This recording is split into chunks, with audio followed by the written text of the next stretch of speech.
اب دفتر خارجہ نے امریکہ کی جانب سے انتخابی نتائج کی تحقیقات کا مطالبہ مسترد کر دیا ہے، کیونکہ اب یہ سوال اٹھ رہا ہے کہ یہ حکمران کس منہ سے، کس شکل سے اور کس کردار اور مینڈیٹ کے ساتھ دنیا بھر میں پاکستان کے عوام کی نمائندگی کریں گے۔ اس لیے فضل الرحمان کے انٹرویو کو ماضی کے تناظر میں ہی دیکھا جائے، اور اس حوالے سے بے شمار گواہیاں موجود ہیں۔ ایون خود جنرل باجوہ بھی اقرار کر چکے ہیں کہ یہ سب کچھ ہم نے کیا۔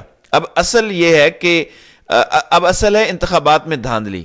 وہ تو ایک 16 ماہ کی حکومت تھی، اس وقت آپ پر ایک مینڈیٹ چوروں کے گروہ کو اکٹھا کر کے اگلے 5 سال کے لیے مسلط کیا جا رہا ہے، اور ان کے ہاتھوں میں پاکستان کی تقدیر سونپنے کا پروگرام ہے، اور حکم حاکم ہے کہ ان کو جمع کیا جائے، حکم حاکم ہے کہ ان کو اقتدار سونپا جائے، حکم حاکم ہے کہ جو دھاندلی ہوئی ہے اس پر پردہ ڈالا جائے۔ تو یہ ہے اصل ایشو جسے ایڈریس کرنے کی ضرورت ہے۔ اس وقت قانون، آئین اور جمہوریت کو جو پامال کیا جا رہا ہے اس پر توجہ دیں، کیونکہ یہ معاملہ ڈائیورٹ کیا جا رہا ہے، کیونکہ عالمی ذرائع ابلاغ بالکل نہیں ہٹ رہے اس بات سے۔ اب جنرل باجوہ کی کرپشن کی داستانیں بھی ریپروڈیوس ہونا شروع ہو گئی ہیں، اور غیر ملکی ذرائع ابلاغ بھی اس میں آ گئے ہیں۔ احمد نورانی کی جو سٹوری تھی اس کو اب ریپروڈیوس کیا جا رہا ہے، ری ڈیولپ کیا جا رہا ہے، تو سبھی عالمی ذرائع ابلاغ اس کو اپنے اپنے طریقے سے رپورٹ کر رہے ہیں۔ پھر کل فضل الرحمان کے ساتھ پاکستان تحریک انصاف کے رہنماؤں کے ایک وفد کی ملاقات ہوئی، اور اس ملاقات کے نتیجے میں کچھ آگے بات چیت کو بڑھایا گیا، اس پر میں پچھلی ویڈیو میں بات کر چکا ہوں۔ اب اس سے بھی زیادہ اہم جو میرے سامنے خبر ہے وہ ہے عمران خان کی زندگی۔ کہا جا رہا ہے کہ ان کی زندگی خطرے میں ہے، بشرا بی بی کی زندگی خطرے میں ہے۔ ان زندگیوں کو کیسے محفوظ کرنا ہے، کیونکہ پاکستان کے کروڑوں عوام اس وقت عمران خان کے ساتھ جڑے ہوئے ہیں، تحریک انصاف کے ساتھ جڑے ہوئے ہیں۔ اصل معاملہ وہ ہے، سب سے امپورٹنٹ مسئلہ الیکشن چوری کو واپس لینا، مینڈیٹ واپس لینا، مینڈیٹ چوروں کو حکمران مسلط ہونے سے روکنا ہے، اور مینڈیٹ چور کا خطاب عالمی طور پر ان کو مل چکا ہے کہ یہ مینڈیٹ چور ہیں جو کہ برسر اقتدار آ رہے ہیں۔ اب عمران خان کے حوالے سے اور بشرا بی بی کے حوالے سے 2 خبریں ہیں، اور یہ بڑی امپورٹنٹ ہیں۔ بشرا بی بی کی ہی اپنی بہن ہے مریم وٹو، انہوں نے لندن سے گفتگو کی۔ انہوں نے کہا کہ سابق خاتون اول بشرا بی بی کو 6 روز پہلے کھانے میں کچھ دیا جا رہا ہے، جس کے بعد ان کی طبیعت خراب ہوئی، اور بشرا بی بی کی طبیعت ابھی بھی خراب ہے، اور بشرا بی بی تکلیف میں ہے۔ 6 دن سے کچھ نہیں کھایا، اور جیل کا کھانا دیا جاتا ہے، گھر کے کھانے کی اجازت نہیں ہے۔ حکام سے درخواست ہے کہ معاملے کی تحقیقات کروائیں۔ بشرا بی بی عمران خان کے خلاف کبھی نہیں جائیں گی۔ بشرا بی بی کی زبانی پی ٹی آئی سے پہلی ملاقات عمران خان سے میں نے کروائی تھی۔ جب ملاقات کروائی تھی تو سوچا نہیں تھا کہ وہ شادی بھی کریں گے۔ یہ مریم وٹو جو بشرا بی بی کی بہن ہے، انہوں نے یہ گفتگو کی ہے۔ پھر جو دوسرا انکشاف ہوا ہے وہ بشرا بی بی کی اس وقت جو ترجمان ہے مشال یوسف زئی ایڈوکیٹ، انہوں نے کہا ہے کہ بشرا بی بی سے ان کی فیملی، بیٹی، داماد، عمران خان کی 2 بہنوں علیمہ آپا اور عظمیٰ آپا اور دیگر وکلاء سے ملاقات ہوئی ہے۔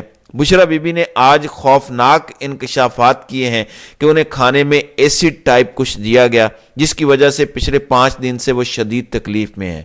انہوں نے کہا ہے کہ میرے پیٹ میں جیسے آگ لگی ہوئی ہے، منہ اور گلے میں جیسے چھالے ہیں، کچھ کھا نہیں پا رہی، صرف سوکھے ٹوسٹ چائے یا پانی میں ڈبو کے کھا رہی ہوں۔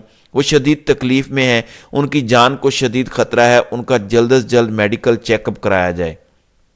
پھر مراد سعید نے بھی ایک انکشاف کیا ہے، اور انہوں نے ایک ٹویٹ کیا ہے جس میں انہوں نے کہا کہ گزشتہ دنوں میں نے مقتدرہ کی طرف سے ایک علاقے میں رکھی گئی شرائط کا ذکر کیا تھا، جسے جھٹلانے کی صورت میں 2 دھمکیاں دی گئی تھیں، جن کا الیکشن سے پہلے کے ماحول میں تذکرہ مناسب نہیں تھا۔ ایک کا نقطہ آغاز وہ کردار کشی کی مہم تھی جو بشرا بی بی کے خلاف چلائی گئی تاکہ ان پر پریشر ڈالا جا سکے اور وہ عمران خان کو ڈیل پر آمادہ کریں، اور اس کے لیے دباؤ ان کی ذات تک محدود نہیں کیا گیا بلکہ ان کے بچوں تک کو سنگین نتائج کی دھمکیاں دی گئیں۔ وہی سلسلہ ہم زیر حراست ان پر ذہنی تشدد اور ان کو جسمانی طور پر کمزور کرنے کے لیے روا رکھے گئے سلوک کی صورت میں دیکھ رہے ہیں۔ مقصد ان کو توڑنا اور انہیں تکلیف دے کر عمران خان کو مجبور کرنا ہے۔ اس وقت شرائط پر آمادہ نہ ہونے کی صورت میں عمران خان، ان سے وابستہ افراد اور پارٹی پر سختیاں بڑھانے کا اندیا بھی دیا گیا، جس کے بعد ہی کاغذات نامزدگی چھیننے، مسترد کرنے، پارٹی سے انتخابی نشان لینے اور امیدواروں کو جبراً انتخابات سے دستبردار کرنے کرنے جیسی کارروائیاں کی گئیں۔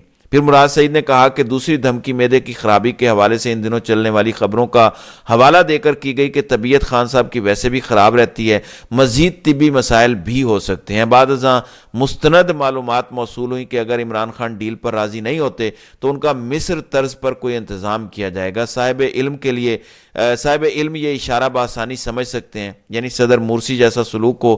صدر مرسی کو قید کے دوران ہی ہارٹ اٹیک ہوا تھا، وہ جاں بحق ہو گئے تھے۔ بشرا بی بی کی جانب سے تب اسلام آباد ہائی کورٹ میں عمران خان کی طرف سے ایک پٹیشن دائر کی گئی، جسے 2 ماہ سے زائد عرصہ گزرنے کے باوجود چیف جسٹس اسلام آباد ہائی کورٹ اسے مقرر نہیں ہونے دے رہے۔ انتخابات میں تحریک انصاف کی کامیابی سے حواس باختہ قوتیں جہاں دیگر چالیں چل رہی ہیں، وہاں بشرا بی بی سے حراست میں روا رکھا گیا سلوک، ان کے حوالے سے موصول ہونے والی خبریں اور ڈیل نہ کرنے کی صورت میں انہیں دی گئی دھمکیوں کو مد نظر رکھتے ہوئے ان کے وکلاء سے درخواست کرتا ہوں کہ ان کی زندگی کو خطرات اور ان سے روا رکھے گئے سلوک سے فوراً عدالت کو آگاہ کریں۔ میں نہایت اخلاص اور تحمل سے مقتدرہ کو بھی متنبہ کرتا ہوں کہ اپنی انا کی جنگ اور طاقت کے نشے میں خدا نہ خواستہ کوئی قدم ایسا نہ اٹھا لیں کہ ان کو ناقابل تلافی نقصان ہو، کیونکہ نہ یہ مصر ہے اور نہ عمران خان صدر مرسی ہیں۔ آپ کی ہر چال اور حربے سے ہمیں آگاہی ہے، بہتر ہوگا کہ آپ آگ سے کھیلنے سے اجتناب کریں۔ تو ناظرین کرام، یہ ہے سچویشن جو اس وقت چل رہی ہے، اس لیے ساری توجہ عوامی مینڈیٹ کی چوری اور مینڈیٹ چوروں پر مرکوز کریں اور عمران خان کی جان بچانے کے لیے کچھ کریں۔ تو ناظرین کرام، آپ کی اس ویڈیو کے حوالے سے کیا رائے ہے؟ آپ اپنی رائے کا اظہار کامنٹ سیکشن میں ضرور کیجیے گا۔